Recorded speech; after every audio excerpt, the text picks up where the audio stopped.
Waktu si Aris nengok bis yang di samping dia ini pas, bingung lagi dia.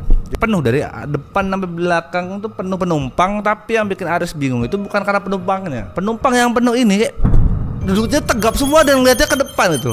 Kan orang kalau di bis kan ada yang tidur, ada yang apa. Ini enggak, dia duduk tegap aja ngadep ke depan. Terus yang paling bikin Aris nih merinding, itu mobil kagak ada supirnya.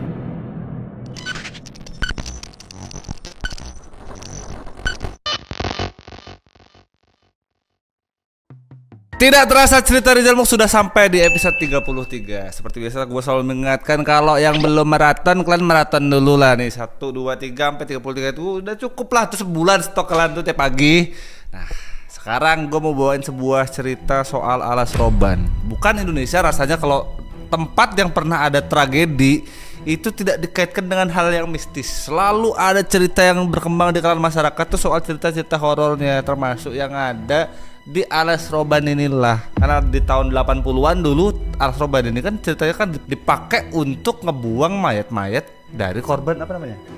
Petrus. Nah, disitulah mulai berkembang cerita di masyarakat soal cerita-cerita seremnya. Nah, di jalur begitu biasanya akan mengalami ceritanya adalah supir, karena memang mereka hari-hari bahkan tengah malam lewatan di situ. Itulah yang dialamin sama Mas Aris.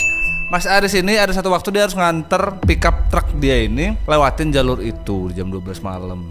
Harusnya jalur itu bisa cepat atau bentar aja dilewatin sama Mas Aris. Bentar pasti udah sampai di Semarang. Tapi justru disitulah begitu dia masuk di jalur Alas Roban ini, dia kayak berjam-jam situ, banyak kali gangguan yang dialamin sama dia. Cerita ini terjadi di bulan November 2012. Sebutlah namanya adalah Mas Aris.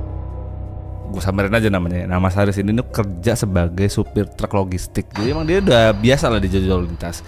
Umurnya Mas Aris ini 24 tahunan lah, masih muda. Malam itu harusnya dia berangkat nganter barang logistik ini sama keneknya. Karena emang biasanya berdua lah.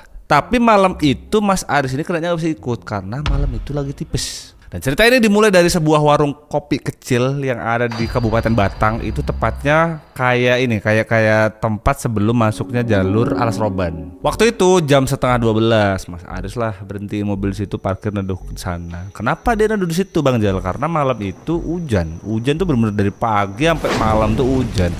Karena jarak pandang juga nggak jauh, udah gitu lumayan udah malam kan, dah rest dulu lah, istirahat bentar. Memang di warung kopi inilah biasanya supir-supir itu sebelum masuk Alas Roban itu pada ngumpul istirahat, makan kayak atau apalah, atau mungkin hanya sebatas ngopi-ngopi sebat aja. Nah di warung kopi inilah Mas Aris ini istirahat, selonjorin kaki lah dia kan dari Jakarta nyetir tuh capek lah dia istirahat, mijit-mijitin kaki.